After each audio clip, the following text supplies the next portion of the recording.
बिहार में आगामी विधानसभा को लेकर राजनीतिक पार्टियां सक्रिय हो गई हैं, माहौल गर्म हो रहा है और इस चुनावी सरगर्मी में एक ऐसा चेहरा बड़ी तेजी से आगे बढ़ रहा है। वो चेहरा है कांग्रेस नेता कन्हैया कुमार का। कन्हैया अभी हमारे साथ जुड़ रहे हैं एबीपी के प्लेटफॉर्म पे। कन्हैया, आपका बहुत बहुत स्वागत है एबीपी न्यूज पे। पहला सवाल, आप पिछले 48 आवर्स से बड़ी खबर बना रहे हैं, आप हेडलाइंस आप ही की चल रही हैं।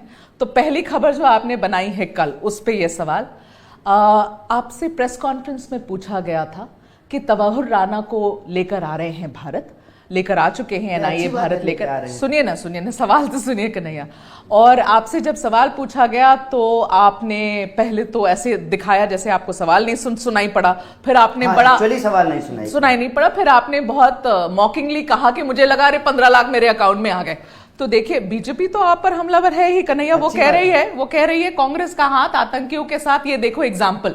लेकिन मेरा सवाल कन्हैया ये है, बीजेपी हमारे ऊपर हमलावर है, ये बहुत अच्छी बात है, इसमें कोई दिक्कत नहीं है, क्योंकि हम बीजेपी के खिलाफ हैं। ठीक है, हम आरएसएस की सोच के खिलाफ हैं। क्यों? क्योंकि बीजेपी की सोच देश विरोधी है, बीजेपी की सोच समाज विरोधी है, बीजेपी की सोच संविधान विरोधी है, बीजेपी की सोच नफरत वाली है, समाज को बांटने वाली है। बीजेपी जिस विचारधारा को लेकर के चलती है, उस विचारधारा ने देश के साथ गद्दारी किया, अंग्रेजों के साथ हाथ मिलाया, अंग्रेजों के लिए मुखबिरी की। ये देश के निर्माण में इनकी कोई भूमिका नहीं है। संविधान के शासन में आज इनको सत्ता मिल गया है, तो आज ये संविधान समाप्त कर रहे हैं, लोकतंत्र समाप्त कर रहे हैं। इसलिए मुझे गर्व है कि मैं बीजेपी के खिलाफ। ठीक है कन्हैया, मेरा सवाल ये है कन्हैया कि इस तरीके से मजाक उड़ाकर इस बात की, Tahawwur Rana one of the masterminds of 2611, क्या आपने सुनिए ना Kanhaiya, process to execute him, there should be a like hardest punishment। पर ये जब सवाल आपसे पूछा गया, जिस तरीके का जवाब आपने दिया, क्या आपको नहीं लगता है कि जो शहीद हुए उसमें 26/11 में जो शहीद हुए, जो लोग मर गए कन्हैया, क्या उनका अपमान नहीं है जब आपने इस तरीके से मजाक उड़ाया? बिल्कुल मैंने ये सवाल नहीं सुना। पर आपने ये सुना कि 15 लाख हमारे अकाउंट में आ रहे हैं। नहीं, मैं दूसरे सवालों का जवाब दे रहा था। ठीक है, मैं ये सवाल ही नहीं सुना, और वो सवाल वहां होने का कोई बात भी नहीं था। ठीक है, वो यात्रा का प्रेस कॉन्फ्रेंस था, तो हम जो पलायन की बात है, नौकरी की बात है, बेकारी की बात बोल रहे हैं। हाँ। लेकिन कोई भी अगर हमसे ये प्रश्न पूछेगा, हाँ। हमारा पक्ष बिल्कुल क्लियर है। जो कोई भी समाज में नफरत फैलाए, हमारी नजर में वो आतंकवादी है। हमारी नजर में जो लोग गोडसेवादी विचारधारा पे चलते हैं, नफरत फैलाते हैं, धर्म के नाम पे जो लोगों की कत्लेआम करते हैं, बम ब्लास्ट करते हैं, ये सिर्फ हमारे कानून के खिलाफ नहीं है, बल्कि ये मानवता के खिलाफ है और इनके खिलाफ सख्त कार्रवाई। ये सवाल तो तवाहुर राणा पे था, फिर जिस तरीके से आपने जवाब दिया, सबने ये कहा कि आपने अपमान किया है उन लोगों का जिन्होंने अपनी जानें खोई हैं। मैं सिर्फ बीजेपी पे हमला करता हूँ। मैंने सिर्फ एक सवाल पूछा कि जय शाह यूपीएससी का एग्जाम दिया है, उसका बाप अगर गृह मंत्री नहीं होता, हाँ, तो उसकी क्या काबिलियत है? और अमित शाह, हाँ, और उसको काटिएगा मत, अगर आपको जेल जाने का डर नहीं हो तो कन्हैया कुछ नहीं करता है। हाँ, बोलिए। उसका बाप अगर गृह मंत्री नहीं होता तो उसकी क्या काबिलियत है? परिवारवाद पे आकर के यहाँ सवाल में तवाहुर राणा पे पूछ रहा हूँ, आप अमित शाह पे चले जा रहे हो। मैं यही तो कह रहा हूँ कि हमारा प्रेस कॉन्फ्रेंस पलायन पे है, हमारा प्रेस कॉन्फ्रेंस जो है वो नौकरी तो पे आपको है। लगता है कि आपके बयान से क्या आपने अपमान किया उन लोगों को जिनकी जाने गई? क्या आप सॉरी बोलेंगे कन्हैया? मैं क्यों किसी को अपमानित करूंगा? मेरा इसमें क्या है, मुझे बताइए ना।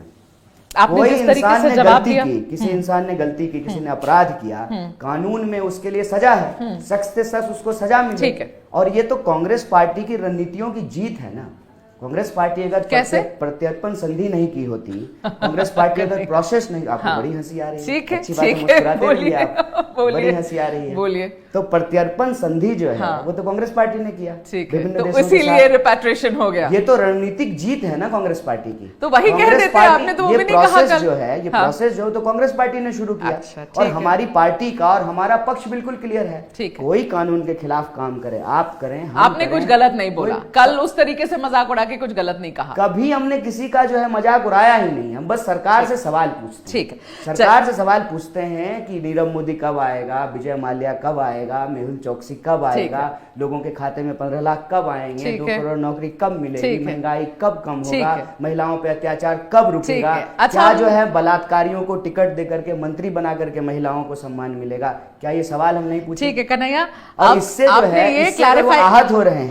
इससे अगर वो आहत हो रहे हैं तो हमारा मुंह नहीं, बंद करा दें। मैं तो 26/11 के विक्टिम्स की हम बात तो कर कह रही रहे थी, हैं बट कि सुनिए, हम तो कह रहे हैं कि फिर हमारा मुंह बंद करा दें, आप जो है लोगों के खाते में 15 लाख पहुंचा दें, आप जो है लोगों को 2 करोड़ नौकरी दे दें, महंगाई कम कर दें, महिलाओं पे अत्याचार रोक दें, हमारा मुंह बंद करा दें, हमसे कन्हैया, हमारा मुद्दा छीन लीजिए। अच्छा कन्हैया सुनिए, आज दिन भर में जितनी चीजें हुई है, इस हफ्ते तेजस्वी यादव ने खुद को एक तरीके से सीएम चेहरा माना, वो मुसहर के, सुनिए ना, सुनिए मेरी बात, मुझे लगा कि आप थोड़ा पलायन पे बात करेंगे, अरे थोड़ा करें, नौकरी पे बात करेंगे। भाई साहब सब पे बात करेंगे क्या कन्हैया? आप वही कर रहे हैं जो प्रेस कॉन्फ्रेंस में अच्छा कन्हैया सुनिए, जो आप सवाल जनता हमारी यात्रा चल रही है, मेरी बात सुनिए, बोलिए। हमारी यात्रा चल रही है, हाँ, मैं आपसे बात करने के लिए आया हूं कि हाँ। आप हमारी यात्रा पे बात करेंगे, आप बिहार की समस्या पे बात बिहार करेंगे, की चीजों पे यात्रा बात के करें, मुद्दों पे बात तो करेंगे। कन्हैया बच क्यों रहे हैं ये सवाल से? मुख्यमंत्री कौन होंगे, प्रधानमंत्री कौन होंगे, एमएलए कौन होगा, एमपी कौन होगा, ये तो चुनाव से तय हो जाएगा, इसमें तो कोई दो राय है नहीं। तो कन्हैया मुझे एक बात बताइए, सचिन पायलट जी से मेरा सवाल सुन लो। सचिन पायलट जी से आज प्रेस कॉन्फ्रेंस में पूछा गया कि सीएम का चेहरा कौन, तो उन्होंने बड़े क्लियरली बोल दिया कि भाई जब आएगा हमें बहुमत तब डिसाइड होगा। हम भी क्या पर आरजेडी तो आप पे हमलावर है, अभी उन्होंने बयान जारी किया है कि गठबंधन का चेहरा तेजस्वी यादव और कोई नहीं, इसमें किसी को कंफ्यूजन नहीं होना चाहिए। वो ये भी कह रहे हैं कि कोई क्या कह रहा है उससे कोई फर्क नहीं पड़ता। इतना समय बर्बाद कर रहे हैं अपना, हमारा और अपने दर्शकों का। कैसे समय बर्बाद हो रहा है? जनता को पता चलना चाहिए सीएम का चेहरा कौन है। बात कीजिए ना, हम एक मुद्दा लेकर के यात्रा करें। हाँ ठीक है, आप बता दीजिए, आप इतनी वरिष्ठ पत्रकार हैं, बिहार में बेकारी दर क्या है? देखिए अब आप क्या, जब मैं सवाल कर रही हूँ, सुनिए ना, बेकारी पे बात कीजिए, गरीबी पे बात क्यों नहीं जवाब दे रहे हो? किस पे? ये सीएम का चेहरा कौन है? हमारा सवाल जो है वो सवाल पूछिए, हम उसका जवाब देंगे। सीएम कौन होगा, पीएम कौन होगा, ये तो देश की जनता तय करती है। जनता वोट देती है, जब चुनाव होगा वोट देगी, जिसको बहुमत मिलेगा वो सीएम होगा, तो आप पीएम तेजस्वी का नाम इसमें क्यों कुछ नहीं अलग नहीं है ना। तो वो आपके अलायंस पार्टनर है ना भाई, है? तो वो आपको जब बार बार कह रहे हैं कि तेजस्वी चेहरा है महागठबंधन का, तो आप जवाब क्यों नहीं देते? इसमें क्या दिक्कत है? ये कोई, इसमें तो कोई समस्या ही नहीं है ना। समस्या इस बात में है कि बिहार के शहरी क्षेत्र में 30% बेकारी है, हाँ। बिहार के ग्रामीण क्षेत्र में 9% बेकारी है, बिहार घंटे बिहार की किसी महिला के साथ अपराध हो रहा है, एब्डक्शन जैसी घटनाएं हो रही ठीक है, ड्रग्स का प्रॉब्लम इतना बढ़ गया है, अस्पताल में लोगों को इलाज नहीं मिल रहा है। कास्ट सर्वे में निकल करके आया है कि 7% लोग भी बिहार में ग्रेजुएट नहीं है, 52% बिल्कुल समस्या है। हाँ बिल्कुल समस्या, और आपको 52% बात करिए ऑन पेपर गरीब है। आप समझिए, मतलब हर दूसरा व्यक्ति बिहार में गरीब है। हाँ। तो ये जो इंट्रेंस गरीबी है, पॉवर्टी है, वो भी मुद्दा है, पर सीएम का चेहरा भी मुद्दा है। सबसे बड़ा मुद्दा है, वो सबसे बड़ा मुद्दा। लालू प्रसाद यादव कहते हैं कोई माइका लाल नहीं रोक सकता है तेजस्वी को सीएम बनने से। बिहार के आप नाम ही नहीं लेते तेजस्वी का। मिलेगा बिहार की महिलाओं को सुरक्षा कैसे मैं समझ गई हूँ कि आप जवाब नहीं देंगे। हम आप जितनी भी कोशिश कर लीजिए, हम मुद्दे से नहीं भटकेंगे, मुद्दे से नहीं भटकेंगे। हमारा ये उद्देश्य, सीएम चेहरा मुद्दा नहीं है, हमारा मुद्दा बेकारी है, हमारा मुद्दा महंगाई है, हमारा मुद्दा गरीबी है, हमारा मुद्दा महिलाओं की सुरक्षा है, हमारा मुद्दा किसानों के फसल का दाम है, हमारा मुद्दा जो है बिहार के अंदर जो गिरती कानून व्यवस्था है, ये हमारा। देखिए ऐसा है कि आप मुझे बताइए, ये सारे मुद्दे तो मैं मानती हूँ बिल्कुल कन्हैया, ये सारे मुद्दे हैं, इसी पे बात कीजिए, मेरा आपसे यही आप आग्रह करेंगे, फिर आप बोलेंगे कि मैं जो चाहता हूं वही सवाल पूछूं, ऐसे कैसे होगा? मैं ये नहीं कह रहा हूं, लेकिन आप भी तो जो चाहेंगे हम वो जवाब नहीं देंगे ना। मैं तो सवाल करूंगी, जवाब तो आप ही देंगे। आपके कैमरा पर्सन आए हैं, आप इंतजार किए हैं घंटों, तो कोई तो जरूरी बात तो एक बात चैनल में बैठ करके स्टूडियो में तो आप यही करते हैं। एक बात बोलिए, आज तो कम से कम मुद्दे की बात कीजिए, बिहार की धरती पे आकर बिहार की मुद्दे की बात करूंगी। बट एक बात बोलिए, आप अपने आप को सीएम का चेहरा मानते हैं? बिल्कुल नहीं मानते। नहीं मानते हैं, तो फिर यहाँ पर आकर इतना जो मेहनत आप कर रहे हैं, आपको चाहते हैं कि बिहार के आम लोगों की जो समस्याएं हैं वो उनके अंदर ये विश्वास पैदा हो, वो हमको सुना सके, और हमारी कोशिश भर इतनी है कि उनकी जो समस्याएं हैं, उनकी जो बातें हैं, हक की जो उनकी मांग है, वो हम सरकार तक पहुंचा सकें। तो कन्हैया, हमारी बस इतनी कोशिश आपकी जो रैली हो रही थी बेगूसराय में, वो रैली में आपके समर्थक लोगों ने तो ये नारे लगाए कि कन्हैया हमारा सीएम कैसा हो, कन्हैया जैसा हो, एक्सेट्रा एक्सेट्रा। ऐसा कोई नारा नहीं लगाया गया और इस नारे का कोई मतलब नहीं है, क्योंकि ये यात्रा सीएम बनाने की यात्रा नहीं है, ये अच्छा, यात्रा लोगों को नौकरी दिलाने की ठीक यात्रा है। है। मैं बार बार बोल रहा हूँ, मुझे लगता है कि 10 मिनट में कम से कम 20 बार मैं बोल चुका हूँ कि ये यात्रा जो है पलायन रोकने के लिए है, ठीक है। ये यात्रा नौकरी देने के लिए है। ठीक है। लेकिन पता नहीं आपकी सुई क्यों सीएम पे अटकी हुई तो है। चुनावी साल में जो यात्रा कर रहे हैं ना कन्हैया, अब आप यात्रा पे आते हैं, आप मुद्दे कितनी की बात यात्रा हम करना की चाह है, रहे आपको आपको कितना याद है कि हम कितना सुनिए ना, यात्रा की है?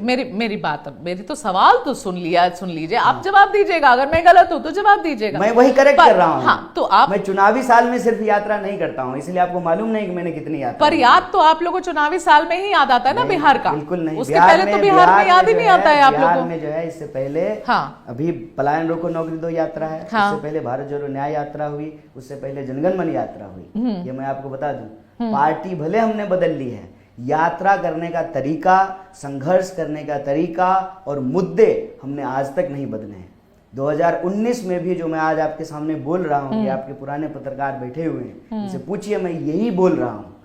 क्योंकि कोई भी बिहार का इंसान जो बिहार से भावुक रूप से जुड़ा हुआ है ना, वो इधर उधर की बात नहीं करेगा। क्योंकि जो बिहार से बाहर पलायन किया है, हाँ। पढ़ने के लिए, इलाज के लिए, बिल्कुल, उसको बिल्कुल। मालूम है कि कैसे उसकी आइडेंटिटी के चलते उसको अपमानित किया जाता है, कैसे हमारी पहचान को गाली बना दिया गया है, कैसे किसी को ह्यूमिलिएट करने के लिए बिहारी कहा जाता है। ये हमने झेला है जी। और कोई भी इंसान अगर आएगा यहाँ पर कुछ करने के लिए, सामाजिक तौर पे, सांस्कृतिक तौर पे, राजनीतिक तौर पे, उसके लिए सबसे बड़ा सवाल यही है कि हम बिहार को, बिहार के लोगों को आत्मसम्मान कैसे दिलाएं। और आत्मसम्मान सिर्फ बोलने से नहीं मिलेगा, आत्मसम्मान मिलेगा जब हम शिक्षा में बेहतर करेंगे, जब हम रोजगार में बेहतर करेंगे, महिला की सुरक्षा में बेहतर करेंगे, किसानों को उनके फसल का दाम देंगे, मजदूरों को मजदूरी देंगे, तब बिहार का मान सम्मान आगे बढ़ेगा। जब हम बिहार को अग्रणी राज्य की श्रेणी में डेवलपमेंट की बात है, मैं बिल्कुल आपके साथ और चुनाव से इसका कोई लेना देना तो नहीं। अच्छा, और एक सवाल में, ये क्यूरियोसिटी है मेरी, आपने राहुल गांधी को इनवाइट किया आपके यात्रा के लिए, राहुल आए बेगूसराय, किसी को इनवाइट नहीं किया, लोग खुद आ रहे हैं। चलो राहुल गांधी आए ना, राहुल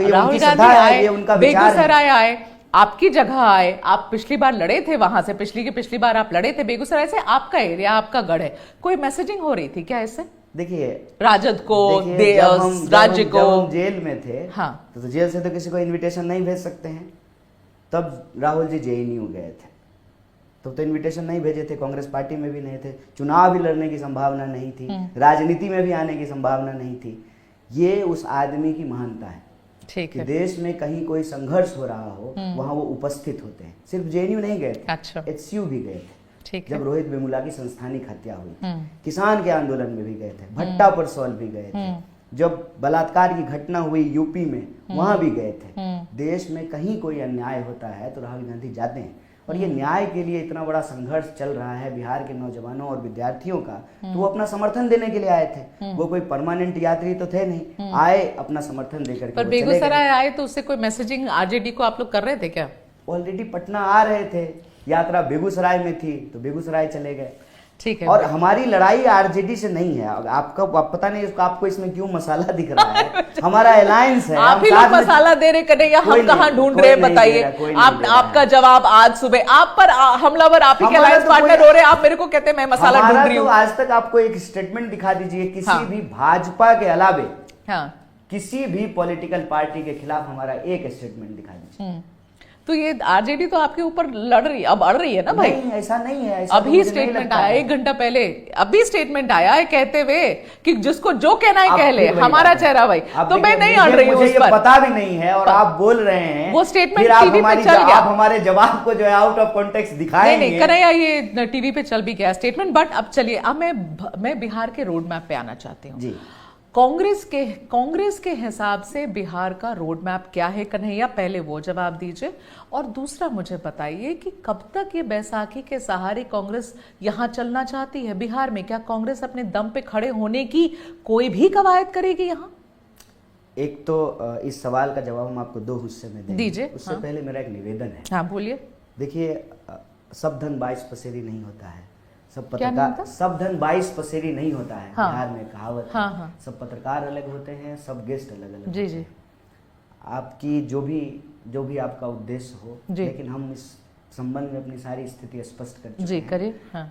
आज इस वक्त हमारी प्राथमिकता यही है जी कि बिहार के आम लोगों की जो आवाज है, जो उनके दुख दर्द है, उसको सुना जाए।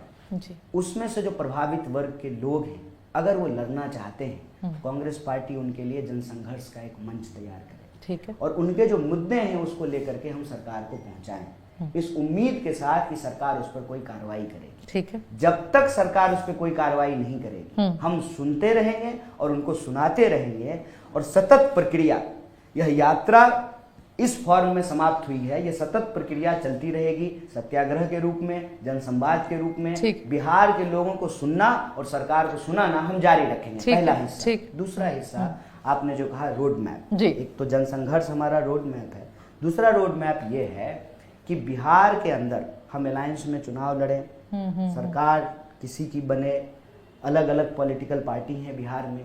हमारी पहली कोशिश ये है कि बिहार का जो सबसे बड़ा सवाल है, चुनावी चर्चा उसको केंद्र में रखे, इधर उधर की बात की बजाय जो सबसे मुश्किल परिस्थिति बिहार के लोग झेल रहे हैं उन परिस्थितियों पर चर्चा हो। और मैं आपको आंकड़ावार बताता हूं, बिहार सरकार का जो सैंक्शन पोस्ट है 4.25 लाख पोस्ट खाली है। कल के प्रेस कॉन्फ्रेंस में मैंने गलती से 3.25 लाख बोला तो एक पत्रकार ने हमको करेक्ट किया कि 3.25 नहीं 4.25 लाख पोस्ट खाली है। अकेले 2 लाख पोस्ट एजुकेशन सेक्टर में खाली है, डिफरेंट डिपार्टमेंट में पद खाली है। एक तो जो भर्तियां हैं उसको बढ़ा जाए, दूसरा जिन भर्तियों में धांधली होती है, प्रश्न पत्र लीक होता है, सरकार प्रश्न पत्र को लीक को रोकने के लिए ठोस कानून बनाए, जो प्रॉमिस हम लोग तेलंगाना में किए और उसको लागू कर रहे हैं। तीसरा एक जॉब कैलेंडर होना चाहिए, सरकार के पास एक आंकड़ा तो हो। कोविड के दौरान जो लोग बिहार लौट करके आए थे, पैदल चल के आए, 2000 किलोमीटर साइकिल चला करके आए, उस वक्त यह अनुमान लगाया गया कि एक नंबर पे लगभग 85 लाख लोग उत्तर प्रदेश में लौट करके आए थे और लगभग 65 लाख लोग बिहार के अंदर लौट करके आए थे। इसका मतलब इतने लोग हमेशा बिहार से बाहर पलायन करके दैनिक मजदूरी करके अपना गुजारा कर रहे हैं। तो सरकार के पास एक तो ये डेटा हो और एक जॉब कैलेंडर सरकार जारी करे। उसके बाद इस यात्रा के दौरान जो प्रमुख मुद्दे हम लोगों को अलग अलग जिलों में देखने को मिला, मखान के किसान से आप जाकर के बात कीजिए, प्रधानमंत्री जी आए, मखान का मस्का लगाया, मखान के किसानों से आप जाकर के जब बात करेंगे कितना मुश्किल से जो है उसकी खेती करते हैं, पानी में डूब करके जो है उसके बीज को निकालते हैं, फिर तैयार करते हैं। काजू बनाने से भी ज़्यादा मुश्किल है मखान को तैयार करना, उनको आत्महत्या करने की स्थिति है। मखान का दाम जो है वो किसान को नहीं मिलता है, सबसे बड़ा फायदा बिचौलिए उठा करके ले जाते हैं। मधुबनी एरिया में जब हम लोग यात्रा लेके घूम रहे थे तो मधुबनी पेंटिंग वर्ल्ड फेमस हो चुका है, लेकिन जो मधुबनी पेंटिंग के कलाकार हैं उनको बेसिक श्रम का मूल्य भी, बेसिक मेहनताना, तो आपका एजेंडा, हमारा एजेंडा ये है कि बिहार के भीतर एक सकारात्मक राजनीति हो। ठीक है, दुनिया बदल रही है, इस बदलती हुई दुनिया में बिहार अपनी श्रम क्षमता के साथ यहाँ का जो वर्किंग क्लास पॉपुलेशन है, जो यंगेस्ट पॉपुलेशन है, बिहार को अगर आप देखेंगे तो भारत के जो है अग्रणी युवा राज्यों में से एक है। इतनी बड़ी जो हमारी श्रम शक्ति है, जो हमारी जल शक्ति है, आज के दौर में जब एआई का दौर है, छोटे छोटे मोटर बन रहे हैं, आईसी बन रहा है, आपको एआई के ज़माने में जो है ड्रोन बन रहा है, बिहार के सामने एक अवसर खुला है कि बिहार के लोगों को अवसर मिले और इस अवसर को पर जो है बिहार अपनी क्षमता से, अपनी शक्ति से सकारात्मक रूप से काम करे और बिहार अग्रणी राज्य बने, ये हमारा रोड। ठीक है, तो मैंने आपसे सवाल पूछा रोड मैप, आपने बहुत विस्तार से और अच्छे से ये जवाब दिया, पर जिस वजह से मैं ये सवाल आपसे पूछ रही थी क्योंकि आपके कांग्रेस पार्टी के अंदर ही एक बड़ा धड़ा है जो ये सोचता है कि कांग्रेस को अपनी वजूद वापस कायम करने की जरूरत है, जो बहुत पुराने समय में थी वो होना चाहिए। कांग्रेस को ऐसे बैसाखी के साथ नहीं चलना चाहिए। चलिए मैं आप उसका जवाब दें, इससे पहले मैं राहुल गांधी की 2 बातें आपको बताना चाहती हूँ। राहुल गांधी ने पटना में भी और अहमदाबाद में भी ये बात कही है, वो पिछड़ों पर फोकस करना चाहते हैं। चलिए एक बात मैं समझती हूँ कि सवर्ण जो जाति हैं, आपको लगता है कांग्रेस के साथ नहीं, वो बीजेपी के साथ है, तो वहां जाना आपका मतलब आपके है ही नहीं प्लान में वहां जाना। लेकिन आप जो फोकस करना चाहते हैं ना ये पिछड़ी जाति पर, क्यों? क्योंकि इनकी आबादी ज्यादा है। आप इसलिए भी शायद क्या उनको टारगेट कर रहे हैं क्योंकि जिस तरीके के नेता, या तो अखिलेश यादव हो या यहां पर तेजस्वी हो, ये दोनों जो नेता पिछड़ी जातियों की पॉलिटिक्स करते हैं, वो पॉलिटिक्स को अब कांग्रेस अपनाना चाहती है, वापस अपने पास लाना चाहती वापस। अब ये राहुल गांधी के इस स्टेटमेंट का मतलब समझाइए कन्हैया। कौन सा स्टेटमेंट? ये जो कह रहे हैं कि हमें पिछड़ों पर फोकस करना है। नहीं, ऐसा स्टेटमेंट नहीं है। स्टेटमेंट हमेशा राहुल जी देते हैं, मैं उसको पूरा कर देता हूँ। कहिए। राहुल जी कहते हैं सभी जाति के गरीब लोग, दलित, आदिवासी, पिछड़े, अति पिछड़े, किसान, मजदूर, महिलाएं और छोटे जो व्यापारी हैं, जो छोटे उद्योगपति हैं, इनको बचा करके इनके साथ जो अन्याय हो रहा है, इस अन्याय को रोक करके ही भारत दुनिया का अग्रणी देश बन सकता है। बिल्कुल स्पष्ट आप लाइन पिछड़ों है। पर फोकस नहीं कर रहे कन्हैया? मैं तीनों बात सुन लीजिए। ठीक है, बोलिए। इकोनॉमिक पॉलिसी के हिसाब से हम चाहते हैं कि इस देश में जो प्रोडक्शन करने वाले लोग हैं, उन प्रोडक्शन करने वाले लोगों को बचाया जाए। जो वेलफेयर स्टेट है, जहां पर आपको पीएसयूज को बचाना है, लोगों के लिए वेलफेयर स्कीम लेकर के आना है, इसीलिए कांग्रेस पार्टी न्याय की योजनाएं लेकर के आई है। जहां आपने जाति और पहचान के आधार पर बात की, कांग्रेस पार्टी इस देश के आज़ादी के आंदोलन में हिस्सा ली, इसमें कोई दो राय नहीं है। देश आज़ाद हुआ, इसमें भी कोई दो राय नहीं है। देश में संविधान का शासन कायम हुआ और उस संविधान के शासन के चलते ही सामाजिक आर्थिक और राजनीतिक न्याय का लक्ष्य किया गया और बहुत हद तक जो है सामाजिक राजनीतिक न्याय हुआ भी। आर्थिक और सामाजिक न्याय एक दूसरे से जुड़ा हुआ है। जब आप कहते हैं कि हम जो कामगार लोग हैं उसको बचाना चाहते हैं, तो आपको देखना पड़ेगा कि कामगार जातियां कौन। राहुल गांधी ने कहा कि हमें फोकस करना है पिछड़ों पर। कंप्लीट कर लूं, करिए। ठीक है। तो हम चाहते हैं कि कोई भी वर्ग जो विकास की गति में पीछे छूट गया है, उस पर हमको ध्यान रखना है, उसको आगे बढ़ाना है। आपने उसको संख्या बल से जोड़ा है। देखिए, सिर्फ संख्या बल की बात नहीं है। ठीक है। अभी बिहार में जो सर्वे हुआ है जी। उस सर्वे के आधार पे कई रिपोर्ट प्रकाशित हुए हैं। एक जो है प्रोफेसर हैं, प्रोफेसर हिमांशु कुमार, उनका रिपोर्ट आया है जी। उस रिपोर्ट में ये साफ साफ दिखाया गया है कि बिहार में इंट्रेंस पॉवर्टी है और कुछ लोगों को यदि छोड़ दिया जाए तो ज्यादातर जातियों में भयंकर गरीबी है। तो मेरा सवाल सुनिए ना कन्हैया, यही है कि फिर आप गरीबों की बात क्यों नहीं करते, आप जातियों की बात क्यों करते हो कन्हैया? बार बार राहुल गांधी जाति जाति जाति जाति, थक गए सुनकर हम सब जाति जाति। समाज में नहीं है। हाँ, वही तो मैं कह रही हूँ कि आप भी वहीं पर गिर रहे हैं, उसी दलदल में गिर रहे हैं। आप ऊपर नहीं उठ रहे हो ना सर कन्हैया। ये आपका परसेप्शन है। आप इकोनॉमिकली वीकर सेक्शन की बात करिए, पर आप जाति, पिछड़ी, दलित कौन नहीं कर रहा है? इकोनॉमिकली वीकर सेक्शन का तो बात हो ही रहा है, लेकिन सिर्फ इकोनॉमिकली वीकर सेक्शन से ही शोषण नहीं है ना, जाति के आधार पर भी शोषण है ना। तो जो जाति के आधार पर शोषण कर रहा है उसको आप जातिवादी नहीं कह रहे हैं, और उस शोषण से जो लड़ रहा है आप उसको जातिवादी कह रहे हैं। भाई, जो समाज के लोग हैं, जिस भी वर्ग और पहचान के हैं, उनको भागीदारी करने की बात, इसमें जातिवाद कहां से आ गया? जातिवाद तो वो लोग कर रहे हैं ना कि जातीय पहचान के आधार पर आज भी जो है लोगों को घोड़ी नहीं चढ़ने दिया जा रहा है, पानी नहीं पीने दिया जा रहा है, मंदिर में घुसने नहीं दिया जा रहा है, मंदिर घुसने पे मंदिर को धोया जा रहा है, घर के सामने से बारात नहीं निकालने दिया जा रहा है। आप एट्रोसिटीज के आंकड़े तो उठा करके देख लीजिए। अगर आपके ऊपर अत्याचार आपके लिंग के चलते होगा, आपके औरत होने के चलते होगा, तो न्याय भी तो इसी आधार पे मांगा जाएगा ना। तो ये करना है आधी आबादी आधा हक हम बोलते हैं ना, आधी आबादी आधा हक हम कहते हैं, आधी आबादी पूरा हक होना चाहिए ना। आप भी तो नागरिक हैं, आपके साथ अगर कोई दोयम दर्जे का व्यवहार किया जाएगा और आपके पहचान के आधार पे किया जाएगा तो ये तो रुकना चाहिए ना। तो जो रुकने की बात कर रहा है और आपको ये नहीं लगता है कि अगर आप इसको बढ़ावा देते रहेंगे तो और जो हमारे फॉल्ट लाइन्स है, सुनिए ना, हमारे जो कास्ट के फॉल्ट लाइन्स है वो और भी डीप होंगे। 5000 साल से है इस देश में, हम बढ़ावा दे रहे हैं। खत्म करने की कोशिश भी तो नहीं कर रहे हो ना कन्हैया? कोशिश है कि आपका वोट और हमारा वोट बराबर है। कौन खत्म किया? चलिए, राजे राजवारों ने खत्म किया है।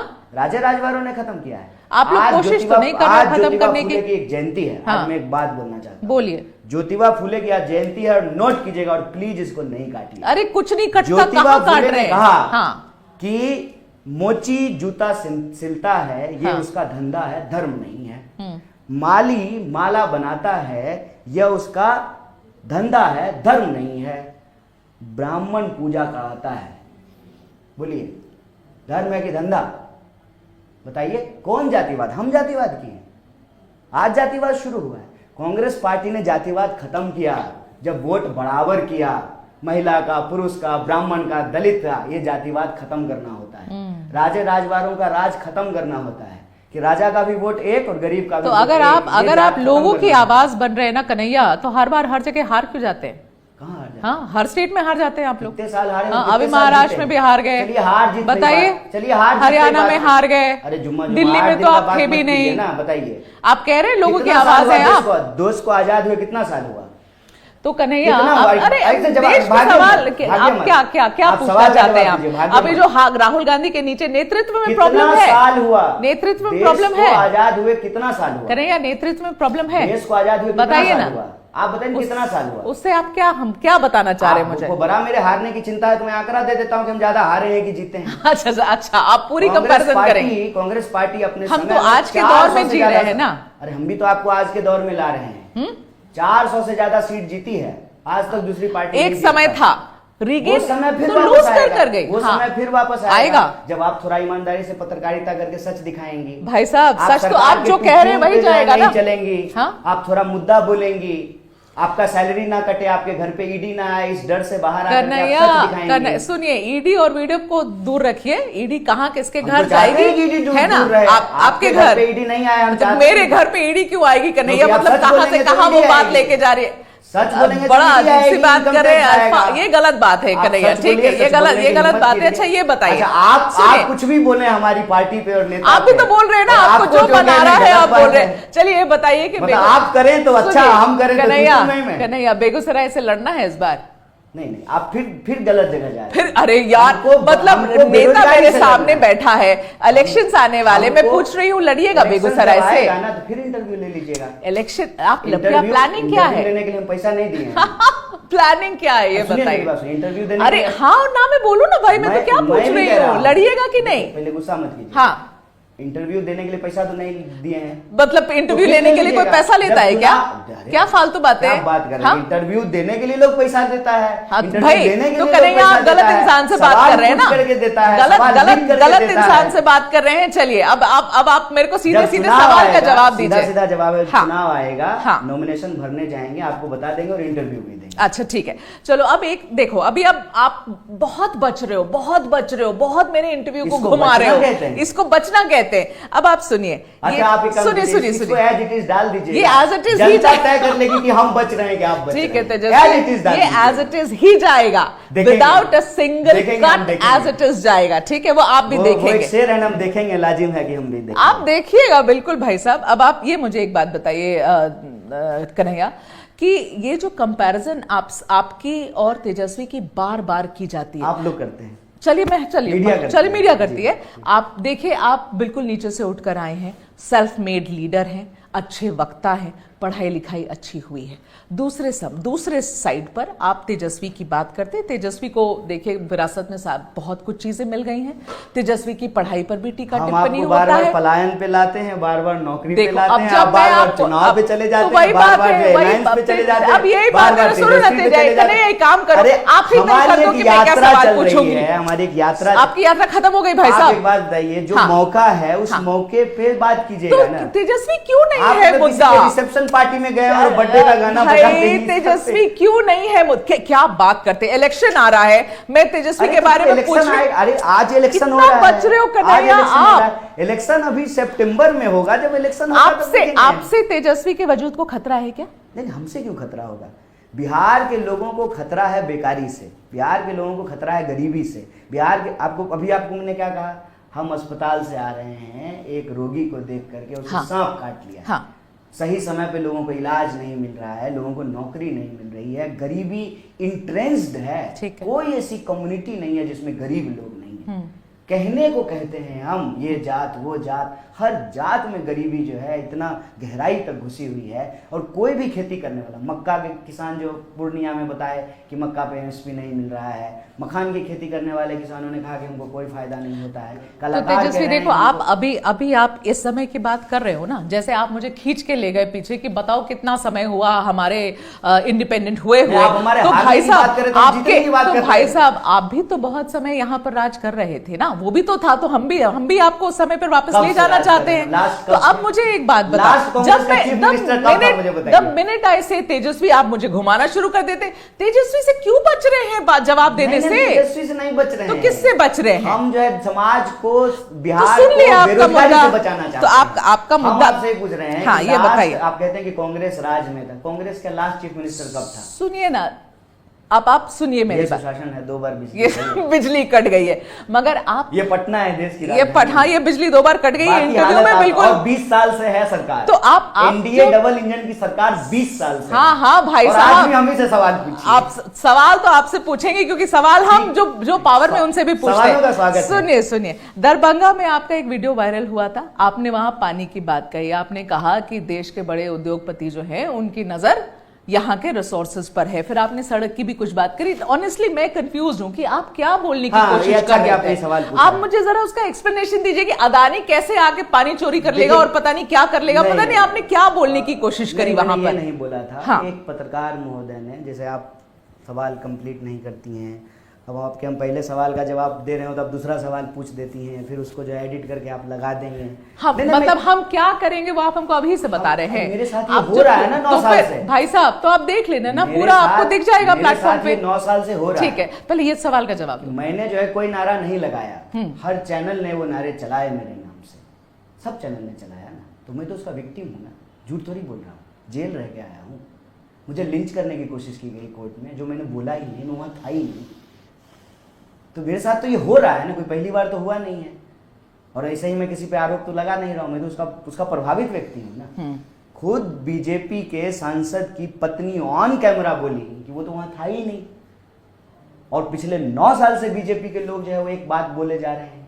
तो मैंने तो यही कहा ना कि भाई अगर मैं अपराधी हूं तो मुझे पकड़ करके जेल में डाल दो, मुझे फांसी पे चढ़ा दो। लेकिन ये जो झूठ बोला जाता है एडिट करके, उसमें पूरा मसला क्या है? हाँ, ये बताइए। एक पत्रकार ने पूछा कि बिहार में क्या है, बिहार में तो जो है रेवेन्यू ही नहीं है, तो आप कैसे कीजिएगा? तो मैं उसका जवाब देते हुए कहा कि बिहार में क्या नहीं है। अच्छा। बिहार में पानी है, बिहार में सड़कें बन रही हैं, बिहार में जो है ताज होटल बना है, बिहार के जो है रिसोर्सेज के ऊपर जो है पूंजीपतियों की नजर है, तभी तो इन्वेस्टमेंट करने के लिए लोग तैयार हैं। कौन कहता है कि बिहार में नहीं है? बिहार में सबसे जरूरी चीज है कि पानी है, श्रम शक्ति है, यहाँ पे जो है खाना का जो है, आप बताइए 90% मखान जो है जिसको सुपर फूड कहते हैं, वो बिहार के एक इलाके में पैदा होता है। केला है, लीची है, मतलब दुनिया में बिहार की। पर उसके बाद आपने बोला ना कि पूंजीपतियों की नजर है, पूंजीपतियों की नजर है। क्या मतलब था? पूंजीपतियों की नजर, ये कहने का मेरा ही तात्पर्य था कि सरकार जो है चाह रही है कि औने पौने दाम पे यहाँ के रिसोर्सेज जो हैं वो पूंजीपतियों को हैंडओवर कर दिया जाए। ठीक है। उसमें मैं ये सवाल उठा रहा हूँ कि आप फैक्ट्री लाना चाहते हैं, लाइए, लगाइए। लेकिन जो फैक्ट्री का धुआं सूंघेगा, जिसका ग्राउंड वाटर उसको जो एग्जॉस्ट किया जाएगा, खींचेगा, उसको भी तो कुछ मिले। हमारे घर के बगल में वरुण बेवरेजेस का फैक्ट्री लगा है, ठीक है, जस्ट लगा है, ठीक है। सब जगह देश में जब वरुण बेवरेजेस का फैक्ट्री बंद हो गया तो उसको बिहार में जो है आप एनओसी देकर के लगा दिए हैं। अच्छा। और अभी लगे हुए कुछ वक्त भी नहीं हुआ है, आप जाकर के इस पर रिपोर्ट कर सकते हैं। और मेरा निवेदन है कि कीजिए, तेजी से जो है ग्राउंड वाटर नीचे जा रहा है। अच्छा। मेरा जिला जो है बेगूसराय में 5 नदी है, ऐसा ये जमुई जैसी हालत नहीं है। साउथ बिहार, नॉर्थ बिहार बिल्कुल डिफरेंट है। नॉर्थ बिहार में आपको 20 फीट पे पानी मिलेगा, कहीं खोदेंगे पानी मिलेगा। बेगूसराय में 5 नदी है, ठीक है, बैती, बलान, ब्यावर, गंगा, गंडक, 5 नदी है। जहाँ 5 नदी हो वहां जो है पानी बिक रहा है। आप चले जाएंगे किसी भी चीज में, बर्थडे पार्टी में चले जाइए, शादी में चले जाइए, श्राद्ध में चले जाइए, टैंकरों से पानी बिक रहा है। जिसके पास इतना पानी हो उसके यहाँ पानी बिक रहा है। नहीं तो वहां क्या हो रहा है? क्योंकि वाटर रिसोर्स जो है लगातार उसको जो है एक्सप्लॉइट किया जाता है। तो फिर वो नहीं बनना चाहिए था प्लांट वहां पर? कन्हैया, प्लांट डेवलपमेंट की बात करते हो, जब आप प्लांट बनाते हैं ना तो एक गाइडलाइन होता है। जैसे सरकार कहती है कि यहाँ हम कुछ बना रहे हैं तो 1 पेड़ काटेंगे तो 400 पेड़, ठीक है। अगर आप 1000 लीटर पानी निकालेंगे तो गाइडलाइंस फ्लाउट हो रही हैं, आप ये कह रही हैं गाइडलाइंस को नहीं माना जा रहा है। आप डेवलपमेंट के अगेंस्ट तो नहीं है। हमने कहा कि आप पूंजीपतियों को बुलाइए, निवेश कराइए, लेकिन रिसोर्सेज औने पौने तरीके से उनके हाथ में हैंडओवर नहीं कर दीजिए। विकास में यहाँ के लोगों की, स्थानीय लोगों पर आपने जो आरोप लगाया कि बड़े बड़े पूंजीपति आएंगे और हड़प जाएंगे यहाँ का, इसका क्या एविडेंस है कन्हैया के पास ऐसे ब्लैंकेट स्टेटमेंट मारने का कि सरकार क्या कर रही है? ऐसे कुछ आपके पास कागज है, दस्तावेज हैं जो ये कह रहा है कि भाई यहाँ के रिसोर्सेज सरकार बेचने के लिए तैयार है? फाइल जमा किया है। हाँ, क्या है उस फाइल में? और सब उसमें जो लोग स्थानीय मुद्दा बताए हैं। हाँ। रीगा में, सीतामढ़ी डिस्ट्रिक्ट में एक चीनी मिल है, वो चीनी मिल अभी चालू हुआ है। वो चीनी मिल का मालिक जो है वो बीजेपी का पूर्व मंत्री है कर्नाटक का। मैं बोल रहा हूँ ऑन कैमरा, ठीक है। वहां जो पूरा का पूरा मजदूर थे, एक रात में जो है मैनेजमेंट ने सारे पुराने मजदूरों को निकाल दिया। ठीक है। और जो है कई बाहर के मजदूर ला करके वहां पे काम कराने लगे। ठीक है। और जो मान लीजिए कोई 30,000 पे काम कर रहा था, वहां पे उसी पोस्ट पे नया मजदूर 15,000 में काम कर रहा है। तो सीधा सीधा आपको मैं एविडेंस दे रहा हूँ एक्सप्लॉयटेशन का। अब जब आपका ये कहना है, फिर आपने अदानी का भी नाम लिया। हाँ, अदानी का नाम इसलिए लिया कि ये कहा जा रहा है कि अदानी आएंगे और बिहार में जो है फूड पार्क लगाएंगे। तो भाई साहब कहा जा रहा है, कहाँ है कागज, बोलिए ना, क्या पता है आपको, या फिर कुछ साइन हो गया एमओयू क्या अदानी तो के साथ? अभी तो है नहीं ना। हाँ, हम ये आरोप लगा रहे हैं क्या, जो आरोप लगा रहा है हाँ, ना, जिसके खिलाफ आरोप लगा रहा है, हाँ, हाँ, ठीक है, हाँ, जब वो हमारे ऊपर इसका सवाल दें तो ये सिद्ध करने का जिम्मेवारी तब होगी, इसका जवाब सरकार पर अभी दे। आप बोलेंगे ऐसे, आपने जो सुना आप उसके बेसिस पे बोलेंगे हुआ अदानी नहीं, आएंगे और अदानी रिकॉर्ड बोल सबको, रहे हैं, अदानी सबके और ऊपर कब्जा कर लेंगे, अच्छा, है ना? अदानी से आपकी रिश्तेदारी है, इतना क्यों दुखी हो रहे हैं? ये देखिए, नहीं, फिर इतना दुखी आप होने का लोग क्या बात दुखी है? वाली बात नहीं, ये बात आप नहीं तो बोलना गुस्सा फिर आप क्यों तक हो का रहे नहीं हैं? है, ये गलत बात है, अरे भाई, ये अदानी बिल्कुल के गलत नाम बात से है। तक आप चिढ़ने की क्या स्टेटमेंट बात है? आप स्टेटमेंट बिना एविडेंस के दे रहे थे, तो मैं आपसे हम सवाल कर रही evidence दे हूँ। रहे हैं अब मैं आपको। सवाल पूछूंगी तो आप कहेंगे आपकी रिश्तेदारी है। ये this is a personal attack ना Kanhaiya, this is not right. No, but why you are being very so angry while I'm Because you are taking the making name of blanket Adani? statements without No, any no, evidence. with evidence I am saying. Who talk about evidence? We हाँ. are giving evidence. हाँ, बोलो ना, क्या evidence है? Evidence कह रहे हैं कि भारतमाला प्रोजेक्ट बन रहा है। हाँ. भारतमाला प्रोजेक्ट में किसानों ने आकर के कहा कि हमको 4 लाख रुपया जो है पर कट्ठा मुआवजा मिला है। मार्केट रेट 20 लाख रुपया है। तो आप जहाँ जमीन एक्वायर कर रहे हैं, उस जमीन का जो है मुआवजा आप किसान को नहीं दे रहे हैं। पॉइंट 1। पॉइंट 2, आप जो प्रोजेक्ट बना रहे हैं उसके इर्द गिर्द जो है वो जो है फूड पार्क खोलना चाहते हैं। सरकार बता दे कि नहीं खोलना चाहते, तो बोल रहे हैं सरकार की तरफ से आए कि नहीं खुल रहा है फूड पार्क, कुछ नहीं हो रहा है। तो जब फूड पार्क खुलेगा, सड़कें बनेगी, उसमें स्थानीय लोगों की भागीदारी होगी ना। जिस किसान की आप जमीन लेंगे उसको मुआवजा देंगे ना। जो तो आप ये आप सोच के बैठ, स्थानीय लोग काम करेंगे। ठीक है, आप सोच के बैठ गए हैं कि कुछ इंस्टेंसेस में जहां आपके हिसाब से गलत हुआ, इसलिए सरकार बिल्कुल गलत ही करने वाली है। चलिए, मैं आपका पॉइंट में समझ गई, आप क्या पॉइंट उठा रहे हैं मैं समझ गई। आपकी यात्रा आज में स्थानीय लोगों की भागीदारी, अच्छा कन्हैया, आपकी यात्रा 27 दिन वाली खत्म हुई है, ठीक है। आप बिहार के काफी जिले गए, आपने घूमा, आपने सिचुएशन समझने की कोशिश करी। प्रशांत किशोर पिछले 2 साल से यात्रा कर रहे हैं और 2 साल से यात्रा करने के बाद अब आज उन्होंने आगाज किया कि भाई हम भी अब लड़ेंगे और ये इलेक्शंस में लड़ेंगे। मैं आपसे पूछना चाहती हूँ एज अ फेलो से, आप उसी स्पेस में, you are also a budding young politician, so is he. तो मैं कन्हैया कुमार से पूछना चाहती हूँ, प्रशांत किशोर की राजनीति कैसे देखते हैं, कहाँ देखते हैं? देखिए, हम ये समझते हैं कि बिहार की बेहतरी के लिए जो कोई भी राजनीतिक दल, कोई व्यक्ति कोई प्रयास करे, वो स्वागत योग्य है। अच्छा, उससे हमारा कोई अंतर विरोध नहीं है। चुनाव जब होता है, 2 पार्टियां आपस में एक दूसरे के खिलाफ चुनाव लड़ती हैं, वो एक बात है। बिहार आज जहाँ पे खड़ा है, हाँ, हमको लगता है कि एक सामूहिक प्रयास की जरूरत है। जी। सिर्फ जो है ना चुनाव, ये दल वो दल, ये गठबंधन, ये उसकी बात नहीं जी। दशकों से ये राज्य पिछड़ गया है। इसको जो है विशेष प्रोत्साहन की जरूरत है, इसको विशेष व्यवस्था की जरूरत है। जबकि राजनीतिक तौर पे देखिए कि राज्य कितना महत्वपूर्ण है। केंद्र की सरकार ही बिहार के बदौलत चल रही है। आज अगर नीतीश जी फैसला ले लें तो कल जो है मोदी जी प्रधानमंत्री नहीं रहेंगे। बिहार इतना राजनीतिक रूप से महत्वपूर्ण राज्य है और इतना दखल रखता है।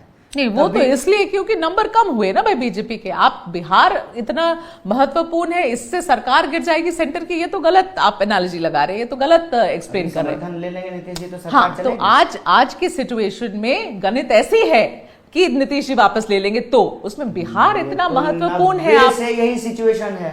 नहीं, पिछले 2 इलेक्शंस में तो नहीं थी ना भाई साहब। 2014 के इलेक्शन, 2019 के इलेक्शन में तो ये हालत नहीं थी। बीजेपी को अपना ही बहुमत था, तो नीतीश कुमार जी पे थोड़ी वेट कर रहे थे। अपना बहुमत बिना नीतीश जी का आ गया है। बीजेपी की क्या मजबूरी है कि ज्यादा सीट लेकर के भी नीतीश जी को चीफ बीजेपी के खुद चलिए, बीजेपी का खुद का बहुमत था ना कि नहीं था कि वो भी नकार देंगे, वो भी नकार देंगे। बिहार की वजह से सरकार चल रही है ना केंद्र की, इसमें कोई दो राय है? हाँ, जो आप कनेक्शन कर रहे थे वो गलत था, लेकिन अपना पॉइंट कंप्लीट करिए। ठीक है, हाँ, गलत नहीं, सही है। पॉइंट कंप्लीट करिए। से जो है मोदी जी प्रधानमंत्री हैं। नीतीश कुमार आज फैसला ले लें, मोदी जी प्रधानमंत्री नहीं रहेंगे, सरकार गिर जाएगी। ठीक है, ओके। नीतीश जी और चंद्रबाबू नायडू जी के इधर उधर होने से ही सरकार बची हुई है। ठीक है, ठीक है, आगे बढ़िए ना। अगर क्या बिहार इतना इम्पोर्टेंट है, हाँ, तो फिर राजनीतिक रूप से इतना इम्पोर्टेंट होने के बावजूद हाँ, बिहार आर्थिक तौर पे क्यों पिछड़ा हुआ है? ये मौका है कि जब हम दशकों से पिछड़ गए हैं तो हमको विशेष अवसर मिलना चाहिए, विशेष प्रोत्साहन मिलना चाहिए। तो केंद्र जो है वो हमारी ज़्यादा मदद करे, केंद्र से हम ज़्यादा मदद ले सकें और बिहार की जो ताकत है, बिहार की जो शक्ति है, उसका इस्तेमाल करके हम बिहार को न सिर्फ जो है देश की अग्रणी राज्य बनाने बल्कि देश को जो है दुनिया का अग्रणी देश बनाने में अपनी महत्वपूर्ण भूमिका निभा सके। ठीक है, क्योंकि स्किल का तो कोई कमी है नहीं। हाँ। हर फील्ड में, मीडिया में, जुडिशरी में, ब्यूरोक्रेसी में, बिजनेस में, हर जगह बिहार के लोग जाकर के कंट्रीब्यूट कर रहे हैं। ठीक है, बाकी जाकर के मजदूरी तो कर ही रहे हैं, कश्मीर से लेकर के कन्याकुमारी तक। तो हमारे सामने चुनौती यही है कि बिहार के लिए कोई भी व्यक्ति या समूह प्रयास करे, वो सामूहिक प्रयास का हिस्सा है, क्योंकि सामूहिक प्रयास की जरूरत है बिहार को इस स्थिति से आगे बढ़ाने के लिए। कन्हैया, पलायन रोकने की यात्रा, जो आपने यात्रा इतनी सारी करी अभी, तो पलायन यात्रा पर कुछ लोग सवाल उठा रहे हैं आपकी यात्रा पे, कह रहे हैं कि कन्हैया तो खुद ही राजनीतिक पलायनवादी है। लेफ्ट छोड़कर कांग्रेस में आए, बेगूसराय से लड़े, हार गए तो छोड़कर दिल्ली चले गए, हार गए दिल्ली से तो लौटकर बिहार आ गए। फिर इनको बिहार की याद आई, ये तो है ही पलायनवादी, तो खुद ही है, इधर से उधर से इधर करते रहते, फिर ये क्या पलायन की बात करते हैं? मैं यही चाहता हूँ कि अगला कन्हैया कुमार जो है ना, अगली पीढ़ी का, उसको पलायन नहीं करना पड़े, नहीं करना पड़े। चुनाव लड़ने के लिए दिल्ली नहीं गया था। क्या करने गए थे? बोलो पूरा समय दूंगी कन्हैया, पूरा समय दूंगी। नहीं गए थे, पीएचडी करने के लिए दिल्ली गए। अरे भाई साहब, मनोज तिवारी के अगेंस्ट कौन लड़ा था अभी? आप फिर बाद में आ गए। दिल्ली हम मनोज तिवारी के खिलाफ चुनाव लड़ने नहीं गए थे। दिल्ली तो हम पहुंचे जेएनयू में पढ़ने के लिए ना। दिल्ली या कोई भी राज्य बिहार का लोग क्यों जा रहा है? या तो पढ़ने के लिए जा रहा है। आपके कॉलेज के टाइम की बात थोड़ी कर रही थी मैं, पलायनवादी आपको, मैं राजनीतिक पलायनवादी का सवाल वो पूछ रही थी आपसे कि लोग कह रहे कि राजनीतिक पलायनवादी है। आप गए दिल्ली पढ़ने के लिए कन्हैया, लड़े ना भी मनोज तिवारी के अगेंस्ट दिल्ली में। पार्टी के मेंबर हैं, हाँ, जैसे आप पत्रकार हैं जी, तो आपको हम कहेंगे आप दिल्ली से पलायन करके पटना आ गए, ये तो आपका प्रोफेशन है ना, आपका काम है। बिहार उसी तरह से मैं एक पॉलिटिकल पार्टी का सदस्य हूँ, वो पॉलिटिकल पार्टी जो मुझे जिम्मेवारी, उस जिम्मेवारी का निर्वहन करेंगे। ठीक है, अब हम उसका जिम्मेवारी का निर्वहन करें। उसके स्टूडेंट विंग के हम इंचार्ज हैं। हाँ। इंचार्ज हैं, दिल्ली रहते हैं। हाँ। दिल्ली में काम करते हैं। अच्छा, एक सच बता, बिहार कैसे छोड़ दिए? बिहार तब ना छोड़ते हैं जब हमारा वोटर आईडी बिहार का नहीं होता। हम वोट गिराने के लिए ही बिहार आए थे। जब हमारा आवासीय प्रमाण पत्र जो है दिल्ली का होता, हमारा जो है पासपोर्ट का पता जो है वो दिल्ली का होता, तो सब बिहार का ही है। अच्छा, बेगूसराय का सुनिए एक बात पूछूं तो मैं। क्या होता है, चटकारे लेके कुछ बोल देते हैं लेकिन वो सच नहीं होता है, वो हंसने के लिए। नहीं, सुनिए, ये क्यों हुआ कि आप को बिहार से टिकट नहीं मिला लड़ने का पिछले लोकसभा चुनाव में? हुआ क्या? What happened? दिल्ली आपको भेजने की जरूरत क्यों पड़ी? क्या हो गया? कन्हैया चेहरा है बिहार से, तो क्यों कन्हैया नहीं लड़े यहाँ से? फिर तो हम अपने गांव से चेहरा हैं, फिर तो मुझे मुखिया का चुनाव। अरे भाई साहब, बिहार से हो ना, नेता तो बने ना। ठीक है, तो हम कहते हैं मुखिया का चुनाव लड़ना चाहिए। सच बताओ ना, क्या हुआ था? सच बता रहे हैं। हाँ। जनरल इलेक्शन है, 545 सीट है, लोकसभा का चुनाव है। हाँ। तो कहीं से कोई लड़ सकता है, कहीं से भी लड़ा दे, जहां वो कुछ बेस भी नहीं था, कन्हैया का खड़ा कर दिया कन्हैया को हारने के लिए। तो मोदी बनारस में पैदा हुए हैं, तो भाई साहब जीत तो गए ना, आप तो हार गए ना। था क्या? आप तो हार गए ना। तो क्या हो गया? अटल बिहारी वाजपेयी हार गए थे।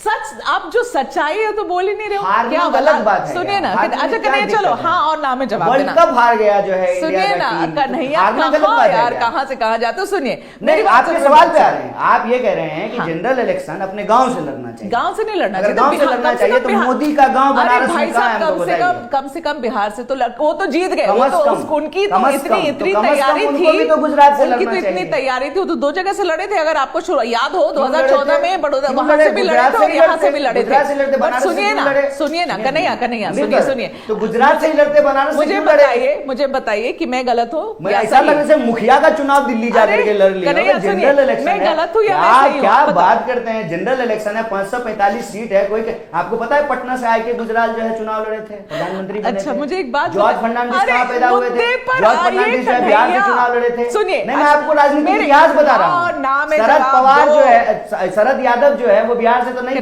बिहार से राजनीति की। सुनिए ना कन्हैया, कौन सी बात है? चटकारे लेके, मसाला लेके, हंस करके कुछ भी बोलिएगा। आपको क्या लगता है हमको राजनीतिक इतिहास याद नहीं है? आपको जो पढ़े लिखे आदमी है, राजनीतिक इतिहास एल.के. आडवाणी गुजरात में पैदा हुए थे। एल.के. आडवाणी गुजरात में पैदा हुए थे। अटल बिहारी वाजपेयी लखनऊ में पैदा हुए थे। स्मृति ईरानी अमेठी में पैदा हुई थी। सुनिए, हार गए ना, बाकी लोग जीत गए थे। क्या हो गया हार गए? सुनिए, मेरी बात सुनिए। हारने में क्या बुराई है? कौन चुनाव नहीं हारा है हमको बताइए? कौन ऐसा नेता है जो चुनाव नहीं हारता है? पूछने दो, मजा तो आपको भी आ रहा है, ठीक है, सवाल तो पूछने दो। मजा लेने के लिए नहीं, आप जो झूठ बोल रहे हैं उसको करेक्ट करने के लिए हम बोल रही हूँ। मैं झूठ क्या बोल रही हूँ? मैं बोल रही हूँ क्यों गए, मैं पूछी क्यों गए, ठीक है? पढ़ने के लिए गए दिल्ली भाई, इसमें क्या बुराई है? जेएनयू आओ तो यहीं पढ़ते, इसमें क्या गलत बोल रहे हैं? सवाल सुन लोगे पहले मेरा?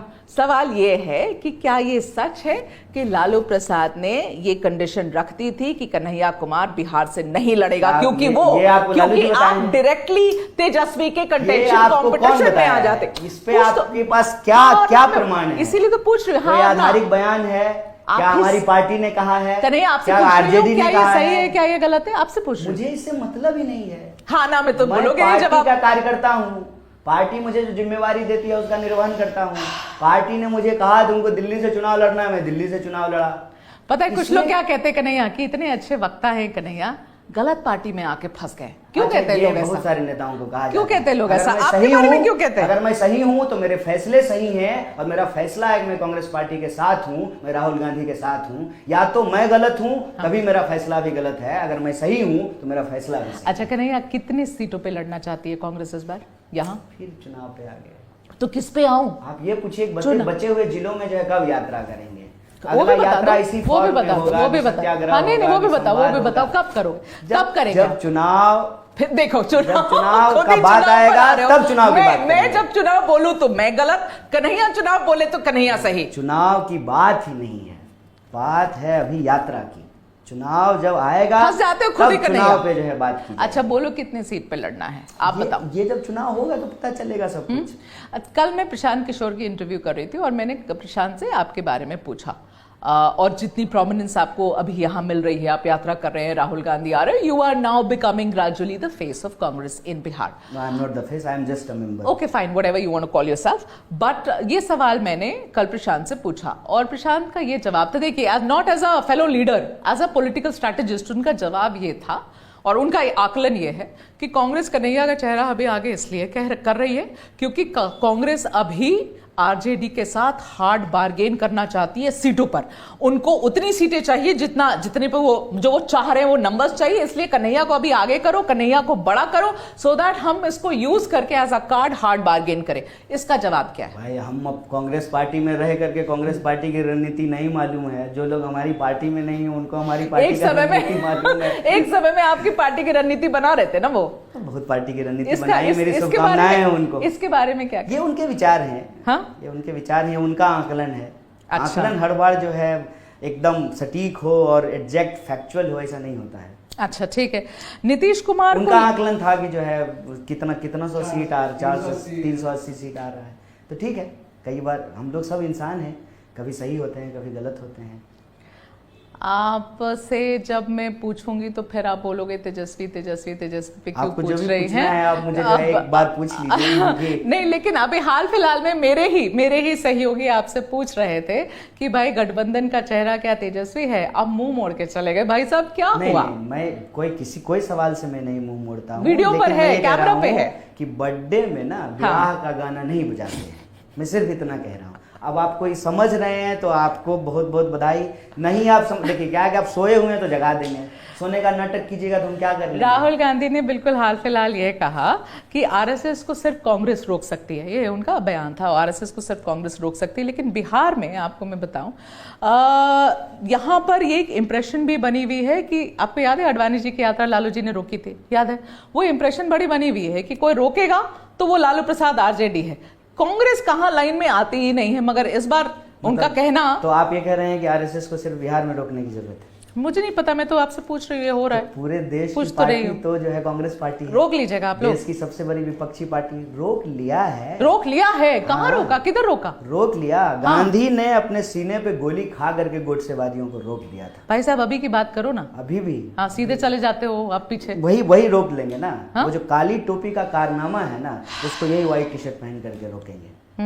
किधर? हर बार हार के इंटरव्यू कीजिएगा। हर बार हार के हारना पड़ता है। कितना और हार? 1857 के विद्रोह में हार गए थे। कितना और हारेंगे? फिर 1942 के भारत छोड़ो आंदोलन में जाकर के आजादी मिली। कन्हैया कितना और हारेंगे? जितना हार जाए समझौता नहीं करेंगे, समझौता नहीं करेंगे, डरेंगे नहीं, न्याय के लिए लड़ेंगे। कांग्रेस के साथ रहेंगे। चुनावी हार से कुछ नहीं होता है, वैचारिक जीत जरूरी होता है। आप विचारधारा की बात करते हो यार कन्हैया, मुझे एक बात बताओ, है ना, बात बताइए। लेफ्ट सीपीआई छोड़कर आ गए ना मोदी कांग्रेस, संघी है कि नहीं है? सीपीआई छोड़कर कांग्रेस विचारधारा आई का कि कोई अंतर नहीं विरोध नहीं आए, है। कोई विचारधारा का अंतर विरोध नहीं है, अंतर विरोध एकदम नहीं कांग्रेस की आइडियोलॉजी सीपीआई की आइडियोलॉजी से मिल एकदम डिट्टो मिल जाती है, आइडियोलॉजिकल कोई प्रॉब्लम नहीं है, है ना। आइडियोलॉजिकल विरोध तब होता जब कांग्रेस पार्टी आइडियोलॉजी की बात करते हो यार कन्हैया, सुन लीजिए। हाँ, ऐसे में तो इससे अच्छा होता हम संबित पात्रा से ही बहस कर लेते, जैसे आप बात कर रहे हैं। इतना आप जवाब दे ऐसे रहे बात कीजिएगा तो इतना संबित आप पात्रा से ही जवाब बहस दे कर रहे लेते हैं। देखो आप क्या उसका करते हो, स्पोक्सपर्सन बनकर के बात कर रहे हैं। आप सवाल पूछ लिए, जवाब जवाब दीजिए, ठीक चलिए। है। कांग्रेस पार्टी अगर सरकार में होती, हाँ, कम्युनिस्ट पार्टी उसके विरोध में होती, ठीक है, तब विचारधारात्मक अंतर विरोध ठीक है, ठीक है। इस देश में नफरत को रोकने के लिए और दो चार दोस्तों की जो लूट है, सरकार के जो दोस्त हैं, उसको रोकने के लिए एनडीए के खिलाफ इंडिया अलायंस बना। कहाँ वैचारिक अंतर विरोध है? कोई ऐसा तो नहीं है ना कि हम जो है सीपीआई से निकल करके एनडीए में तो नहीं चले गए हैं, इंडिया गठबंधन के ही पार्ट है। ठीक है, जब सरकार बना लेंगे तब देखेंगे कि कौन सा वैचारिक अंतर विरोध पैदा होगा। आज तो वैचारिक अंतर विरोध नहीं है। एक दूसरी बात, आरएसएस से रोकने की जब आप बात कर रहे हैं, आरएसएस के खिलाफ वैचारिक लड़ाई, गोडसेवादियों के खिलाफ वैचारिक लड़ाई कांग्रेस पार्टी ही लड़ सकती है और लड़ रही है। मोदी जी संघी हैं और जा करके ना शपथ लेते होंगे जब करते होंगे आरएसएस तब। तो आप संघी इस तरीके से क्यों बोल रहे हो जैसे वो गाली हो? संघी है मतलब है, क्या मतलब होता है कन्हैया? गाली है। जिसने गांधी को गोली मारी वो गाली है, वो आतंकवादी है। मतलब आरएसएस के जो मेंबर्स हैं उनको आप गाली दे रहे हो, आतंकवादी है, आतंकवादी है। और आप ये स्टेटमेंट आपकी जिम्मेदारी स्टेटमेंट है। गांधी को गोली मारना सही है? मतलब आप एक मिनट, ना ये प्रवक्ता वाली बात है। आप कह रहे हैं गांधी को गोली मारना सही है? आरएसएस का हर मेंबर को गांधी को गोली मारना सही है? हाँ, गांधी को गोली मारना सही है? आप गांधी को गोली मारना से आरएसएस को कनेक्ट करके आरएसएस का कनेक्ट कर रहे हैं, कनेक्ट कर रहे हैं। गोडसे आरएसएस का है कि नहीं है? आज आप मोहन भागवत और हर किसी को गाली दे रहे हैं। गाली नहीं देना, सवाल पूछ रहे हैं। गाली देना हमारा संस्कार नहीं है। गाली देना हमारा संस्कार नहीं है। मैंने जब आपसे सवाल पूछा तो आपने बोला हाँ, गाली देना और गोली मारना ये हमारे संस्कार नहीं है। हम गांधीवादी हैं और गोडसेवादियों से लड़ाई गांधीवादी लोग ही लड़ सकते हैं। एक बात बताइए, उमर खालिद आपके पीछे खड़े थे ना उस वहां पर जेएनयू में? खड़े थे कि नहीं? आप जो जेएनयू में जितना कांड हुआ उसमें उमर खालिद थे आपके पीछे? आपके साथ थे कि नहीं थे? आप बताओ, आपके ग्रुप के साथ थे या नहीं थे? जेएनयू में जब सारा तमाशा हो रहा था उस वक्त उमर शैला रशीद, उमर खालिद, आप थे या नहीं थे? बताइए। बीजेपी सांसद के पत्नी ने कहा है कि हम नहीं थे। आप थे? वो बीजेपी के सांसद की पत्नी के जवाब नहीं पूछ रहे हो, आप थे या ना थे? आप बोलो। ये बात हम आज 9 साल के बाद हमसे पूछ रहे हैं। हाँ, हम फिर पूछ रहे हैं। तो इसका जवाब तो हम जो है कम से कम 900 बार दे चुके हैं। तो आप कन्हैया एक बात बताइए। जी बताइए। आपके साथ खड़ी थी शैला रशीद, आपके साथ ही थी। अब चलो आप वहां फिजिकली प्रेजेंट थे नहीं थे, यूनियन में 4 लोग थे। हाँ, एक प्रेसिडेंट हम थे, हाँ, एक वाइस प्रेसिडेंट, एक जनरल सेक्रेटरी, एक ज्वाइंट सेक्रेटरी। ठीक है। ज्वाइंट सेक्रेटरी एबीवीपी का, वाइस प्रेसिडेंट और जनरल सेक्रेटरी आयशा का, और मैं एआईएसएफ से प्रेसिडेंट था। हम सब साथ थे, अलग अलग पार्टी के होते हुए हम यूनियन में साथ थे। शैला और उमर आपके ग्रुप के पार्ट थे या नहीं थे? ग्रुप कहने का क्या मतलब है? हमारी यूनिवर्सिटी के मतलब स्टूडेंट हैं। नहीं ही मानेंगे कि आपके प्राउड मेंबर हैं कि हम जेएनयू में पढ़े हैं। हाँ। हम साथ में पढ़े हैं, हम सब जो है फेलो स्टूडेंट हैं। हाँ, है ना फेलो स्टूडेंट, लेकिन हम अलग अलग पार्टी के मेंबर। ठीक है। तो ह्यूमन राइट्स की इतनी बात करते हो ना कन्हैया, तो ये लोग ये सवाल हमने एक भी ह्यूमन राइट्स का भी बात नहीं किया अरे अभी तक। तो चलो ह्यूमन राइट्स की बातें नहीं करते कन्हैया। आपको आज ह्यूमन राइट्स पे बहस करना है हमसे? मेरी बात सुनिए, आज आपको हमसे ह्यूमन राइट्स पे बहस करना है? मेरा सवाल सुन लो ना, फिर जवाब देना। आप तो जो जवाब देना वही दे रहे हो। सवाल आप पूछ ही नहीं रहे हैं, आप तो प्रवक्ता की तरह बात कर रहे हैं बीजेपी की। और आरएसएस पे आपको इतना मिर्ची क्यों लग रहा है? आप उससे जुड़े हुए लगता है? आप आरएसएस से जुड़े हुए करते हैं आप? हाँ कन्हैया, मुझे एक बात बताइए, एक बात मुझे बताइए। सच बोलिए, हम आरएसएस से नहीं जुड़े हैं, मतलब ये तो बड़ा इजी है ना कि कैमरा के सामने आपने किसी को भी गाली दे दी। नहीं, गाली नहीं दे दी। भैया आप गांधी को गोली मारना और आरएसएस लपेट लिया एकदम, है ना कन्हैया? नहीं लपेट लिया, मतलब क्रिमिनल होता है, समझे? हाँ, और उस क्योंकि भैया गॉडसे और आरएसएस क्या कनेक्शन कन्हैया कुमार ने बना दिया है। देखो कन्हैया, मैं इससे बहस नहीं करना चाहती हूँ, बिल्कुल बहस नहीं करना चाहती हूँ। और मैं आपसे उमर खालिद के ऊपर सवाल पूछ रही हूँ, आप मुझे वापस लेके जा रहे हैं। शैला रशीद, उमर खालिद पे मैं सवाल पूछ रही हूँ कि आप कभी भी उसके बारे में कुछ बोलते ही नहीं। शैला रशीद के बारे में क्या बोले बताइए?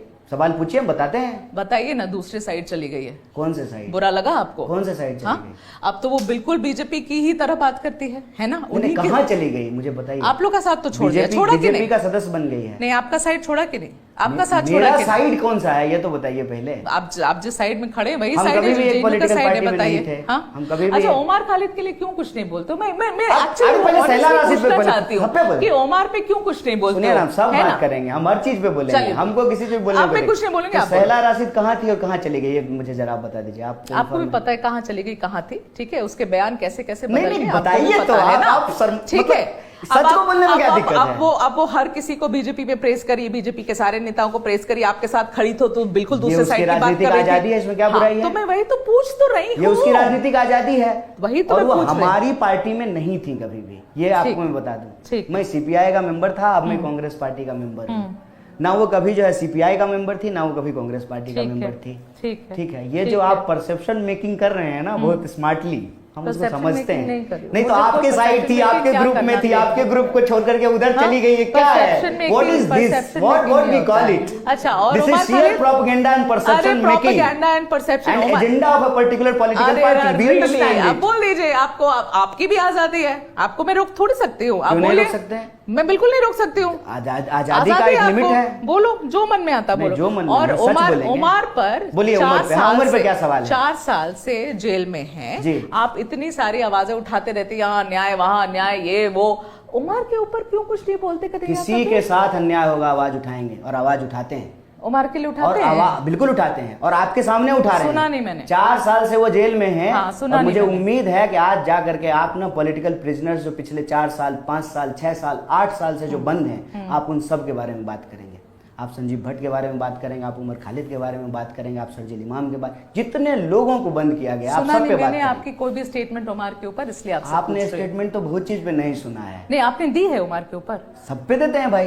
राजनीतिक बंदी जो बंद है जेलों में, मुझे मिली उनको उनके राजनीतिक चॉइस के चलते जेल में बंद किया गया है। और सरकार जो है उनका विच हंटिंग इसलिए कर रही है क्योंकि वो सरकार से असहमत करेगा। एक बात बताइए, अब इसको चलाइएगा, सब चलेगा, सब चलेगा। अगली बार फिर आकर के जो 9 साल पुराना सवाल मत पूछिए, एक बिट मिलेगा। कने एक बात बताइए, ये अच्छा, लेकिन आप आरएसएस से इतना गुस्सा क्यों हो रहे हैं? मतलब फिर आपने आरएसएस वापस जाने की कोशिश करी, मुझे समझना है। आपके सवाल मिल गए मतलब ना, आप पत्रकार के जैसा नहीं कर रही हैं। अच्छा, आरएसएस के बारे में इतना चिढ़ रही हैं, एक्टिविस्ट, आप इसका मतलब मेंबर हैं, आप जुड़े हुए हैं आरएसएस से। क्या बात, आप ही डिसाइड कीजिए ना, कीजिएगा, हम हैं आरएसएस में। सुनो कन्हैया, आप ही डिसाइड कर लो कि मैं किसकी मेंबर हूं। आपको बहुत चिढ़ हो रहा है, अदानी पे चिढ़ रही हैं, आरएसएस पे चिढ़ रही हैं, मोदी का नाम सुनते ही उनका जो है गुस्सा आ जा रहा है। वाह, क्या देखो, अब इसको कहते हैं कैरेक्टराइजेशन। ठीक है, वहां बैठकर आप मेरे सामने में शो कर रही हैं, पॉइंट पकड़कर आप मुझे आइडेंटिफाई करने की कोशिश कर रही हैं। बाकी सवाल मैं तो उमर खालिद के लिए पूछ रही थी। सुनो कन्हैया, मैं उमर खालिद पे भी पूछ रही थी, वहां आप गोल कर गए। देखो, अरे गोल कर गए। अच्छा, आप मुझे एक बात फिर आप बोल रहे हैं गोल कर गए, हम जवाब दे रहे हैं। एक बात बताइए, गलत तरीके से सुनिए कन्हैया, सुनिए, बोलिए, don't behave like that. I am saying the answer. हां, गोल नहीं कर गए, because I have not seen a single statement of yours. I have not seen a single statement of Kanhaiya Kumar. Show me one statement that you might have made on Omar Khalid. That is why I asked you that question. मगर मैं मैं 10 बार बोली तो आपने वो मेरी बात नहीं सुनी। 100 of speeches, 100 of statements. आप इसको थोड़ा लाइट करें, not just for one person. अब इसको थोड़ा लाइट करें, अब इसको थोड़ा लाइट करें, ठीक है? आरएसएस का नाम ले लिया और आपका संबंध है उसके साथ, आप गुस्से में आ गए। सही बात है, मुझे नहीं पता मेरा आरएसएस संबंध है, आपको पता होगा। एविडेंटली आप बस करें, स्वीकार कीजिए। क्या बात है, इसमें कोई शर्म की बात नहीं। आप हैं तो बोलिए, आप मुझे बना दीजिए मेंबर आरएसएस का। आप हैं, आप जिस तरह से रिएक्ट कर रही हैं, सुनिए, बिल्कुल सुनिए, और कह रही हैं कि जो है गोडसे ने गांधी को गोली मारा। पिछले 10 साल से अब मेरी बात सुनिए, पिछले इस देश का नागरिक होने में मैं इंटरव्यू कर रही हूँ ना, शर्म से सर मेरा नीचे हो जाता है ये सोच करके कि खुद को एक हिंदू कहने वाला एक हिंदू को जो है गोली मारा, ये आपको बुरा नहीं लगता है? भाई साहब, और आप बताइए, आप मेरी बात सुनिए, 25 से लेकर के 47 तक हिंदुओं को बचाने के लिए एक आंदोलन आरएसएस का हमको बता दीजिए। मतलब एक आपके आंदोलन। पार्टी से जो क्रिमिनल नेता सब होते हैं उसकी वजह से पूरी कांग्रेस गलत हो जाएगी, राइट? पूरी कांग्रेस एकदम आप गाली देने के लिए कांग्रेस को बोल जाएगी, समझ गए ना? तो आप ये गलत जगह डायरेक्शन में मत ले जाइए, गलत डायरेक्शन में मत ले जाइए। गोडसेवादी विचारधारा है, गोलवलकर विचार हैं, हेडगेवार विचार हैं।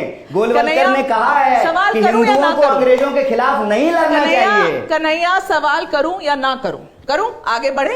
अब आप मुझे एक बात बताइए, एक बात बताइए। आप एक्चुअली आरएसएस का प्रोपेगेंडा करने के लिए आए हैं। प्रोपेगेंडा करते हैं आरएसएस की? आप आरएसएस का प्रोपेगेंडा करने हैं, आपके पास कोई सवाल नहीं आरएसएस पे तो मैं सवाल भी नहीं पूछ रही थी, आप उठाकर लेकर चले आए। आप अदानी के नाम पे ऐसे गुस्सा हो जैसे आपका रिश्तेदार। भाई साहब, अदानी के नाम पर मैं उतने ही सवाल पूछ रही हूँ जैसे बाकियों के ऊपर पूछ रही हूँ। अदानी से इतना गुस्सा क्यों हो रहे हैं? आपने लिया, लेंगे, मैंने नहीं लिया। लेंगे।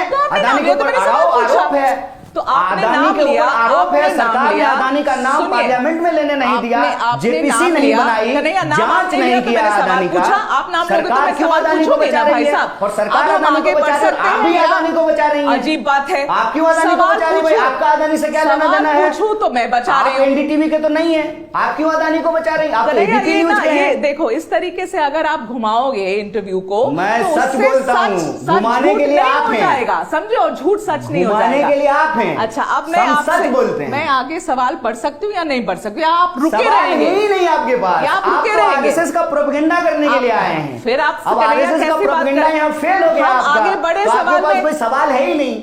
और आरएसएस का प्रोपेगेंडा आप लोग 24 घंटा करते हैं, 24 घंटा करते हैं आरएसएस का प्रोपेगेंडा, 24 घंटा मोदी का प्रोपेगेंडा करते हैं, 24 घंटा जो आप अदानी का प्रोपेगेंडा करते हैं। आपके पास कोई सवाल नहीं लीजिए, क्योंकि आप लोग इलेक्शन हार रहे हैं तो बार बार यही बात करिएगा। जनता इलेक्शन हरा रही है कन्हैया, हम नहीं हरा रहे। अभी मोदी 240 पे है, बैसाखी हम बैसाखी पे चल रहे हैं। भाई साहब, आप तो वहां पे बैसाखी पे हैं, हम बैसाखी, 2 बैसाखी, दायां पैर चंद्रबाबू नायडू के पास और बायां पैर नीतीश कुमार के साथ। 100 भी नहीं पहुंचे ना, तो फिर आप हम पर क्यों गुस्सा निकाल रहे हो? मैं तो आपको ये पूछ रही हूँ, 240 पे पहुंच गए, आपकी पार्टी 240 पे पहुंच गई है, आप बीजेपी से हैं, आप आरएसएस से हैं, तो आप खुश होइए कि आपको 240 पे है। आप चुप होंगे तभी मैं सवाल पूछ पाऊंगी। नहीं, आपके पास सवाल है ही नहीं, मेरे पास सवाल है। आरएसएस का प्रोपेगेंडा करने के लिए आए हैं, बोलिए आपने। और 240 हो गया है बीजेपी का, इससे आपको दुख हो रहा है? हमको दुख हो रहा है, नीतीश कुमार की मदद से जो है सरकार चल रही है। कोई बात नहीं, मैंने तो अभी तक सवाल ही नहीं पूछा, आप ही बता रहे हैं, मेरे मुंह में डाल रहे हैं। ही नहीं, आप बताइए ना कन्हैया। ये कह रही है कि गोडसे ने गांधी को गोली मार दिया, ठीक है, आतंकवादी है ना, आतंकवादी, क्रिमिनल है, आतंकवादी, ठीक है, आतंकवादी। आप बोलिए ना, आप बोलिए ना, मैं तो क्रिमिनल कह रही हूँ, आतंकवादी नहीं है, मर्डरर है, आतंकवादी नहीं है, मर्डरर है, आतंकवादी नहीं है। आप इस पे बहस कर रहे हैं? बोलिए आतंकवादी है कि नहीं है? आतंकवादी ये है आरएसएस की, ठीक है। मैं 100% श्योर हूं कि आरएसएस की। देखो, इस तरीके की आप बात करेंगे, पर कन्हैया हिम्मत तो दिखाइएगा। ये आप सवाल लेंगे या नहीं जो है लेंगे? नफरत फैलाती है इस देश में, तो आपके साथ हम आरएसएस से लड़ेंगे, तो लड़िए। गोडसेवादी विचारधारा से गांधीवादी लड़ेंगे, तो लड़िए। और आतंकवादी है गोडसे। अरे लड़िए। आपके भगवान बना देने से भगवान नहीं हो जाएगा, आपके मंदिर बना देने से भगवान नहीं हो जाएगा। मुझसे क्यों कह रहे हैं? भगवान राम और कृष्ण हैं, गोडसे नहीं है भगवान। मुझसे क्यों कह रहे हैं? राम भगवान है, नाथूराम भगवान नहीं है। क्यों कह रहे हैं? आप आरएसएस से हैं भाई साहब, आप आरएसएस का प्रोपेगेंडा कर रही हैं। सही बात है। तो मैं आप जिस तरह से गुस्सा हो रहा है आपको आरएसएस के नाम से, मोदी के नाम से, अदानी के नाम से, उससे आप डिसाइड करेंगे कि मैं कौन हूं। आपको बुरा लगा था कि नहीं? अगर मैं आरएसएस की मेंबर हूं तो जाके ढूंढ आइए ना, जाके ढूंढ आइए, फिर तथ्य पे बात करिएगा ना कन्हैया। आपका गुस्सा ये जाहिर कर रहा है। मेरा गुस्सा ही आपको सब बता दे रहा है। जिस तरीके से आपसे मैं तेजस्वी का नाम ले रही हूँ और आप गोल गोल गोल गोल गोल गोल कर रहे हैं, तो मैं भी समझ रही हूँ ना कि क्या हो रहा है, कि आपकी इतनी बैंड बजी हुई है कि आप लोग बोल नहीं पा रहे, कि आप ये बोल ही नहीं पा रहे। आपको पता है कि बिना आरजेडी के आप खड़े नहीं हो सकते यहाँ पर, इसीलिए आप एक वर्ड नहीं बोल पा रहे तेजस्वी के ऊपर, और आप मेरे ऊपर लांछन लगा रहे बेवजह। तो आप चाहते हैं हम जो है आरजेडी के खिलाफ, वही बात हो गई ना, वही बात हो गई, घूम घूम के वही बात हो गई। क्यों हम बोलेंगे? भाई हमारा अलायंस पार्टनर है, मुझे आगे बढ़ने भी नहीं दे रहे हो। हमारा अलायंस पार्टनर है, हम अपने अलायंस पार्टनर के खिलाफ क्यों बोलेंगे? अरे खिलाफ क्यों बोलना है? आप ही को, आपके खिलाफ वो खड़े होकर बोल रहा है, तो मैं सवाल पूछ रही हूँ, फिर आप कहते हैं एजेंडा पे बात नहीं कर रही हूँ, एजेंडा पे बात नहीं कर रही हूँ। खड़े होकर मृत्युंजय जी ने अभी दिया आदमी हमारे खिलाफ वो क्यों बोलेंगे? हम एक सिंपल आदमी हमारे खिलाफ क्यों बोलेंगे? आगे बढ़े या ना बढ़े, नहीं, वो आपकी इच्छा है, ठीक है। क्या आप सवाल पूछेंगे कि आरएसएस का स्पोक्सपर्सन बनेंगे? 4 हल्के सवाल पूछना चाहती हूं। हल्के नहीं, सच पूछिए, हल्का भारी मत बोलिए। सुनिए, मुझे संघियों से डर नहीं लगता है, भाई साहब, हल्का भारी मत पूछिए, सवाल पूछिए ना, संघीय से आप लड़ो उसके ना। स्पोक्सपर्सन बन के भाई, बोल अब रही वही हैं। तो बात है। देखो आप लोग क्या करते हैं, आप लोग you try and attack the journalist. आपको लगता है कि that ये has been strategy- doing by the सरकार, आपको that has been लगता doing by है- the government। आपको लगता है कि strategy सरकार काम आ मीडिया जाएगी। पे अटैक कर रही है, हम ये नहीं अटैक strategy कर रहे काम नहीं हैं। आती हमारे है। पास क्या है, हमारे पास न ईडी है, न सीबीआई है, न कन्हैया, इनकम ये टैक्स है, न strategy पुलिस काम नहीं आती है। है। हम थोड़ी अटैक करेंगे। अच्छा चलिए, सरकार आपके ऊपर अटैक कर रही है, आपके जुबान पे ताला सरकार ने लगाया है। डिजिटल टीम के कुछ सवाल थे, बड़े हल्के से और अच्छे से सवाल थे।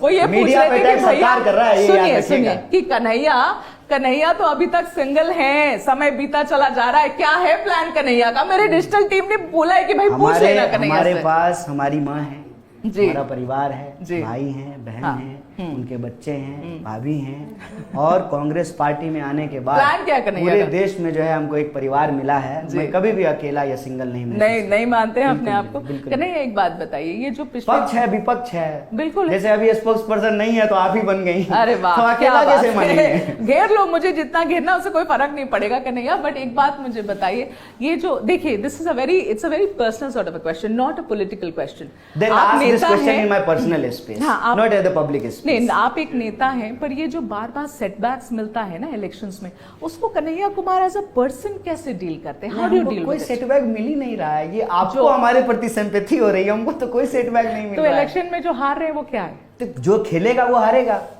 जो मैच खेलता है, जीतने के लिए- आरसीबी जो है, हारने के लिए खेलते आरसीबी हैं। जो है इतना जो है अभी तक नहीं आईपीएल जीत पाई सुनिए है। ना, हारने के टीम लिए है, खेलते हैं खेल क्या? रही है, हारने नहीं, के लिए जीतने खेलते हैं, जीतने के लिए खेलते हैं लेकिन ना। हर बार जीती तो नहीं मिलती है ना, कभी हार भी मिलती So do है। you- हार does it- जीत जीवन का हिस्सा है, Does it सुख affect दुख you की तरह। personally? Of course not. It It's my doesn't. profession.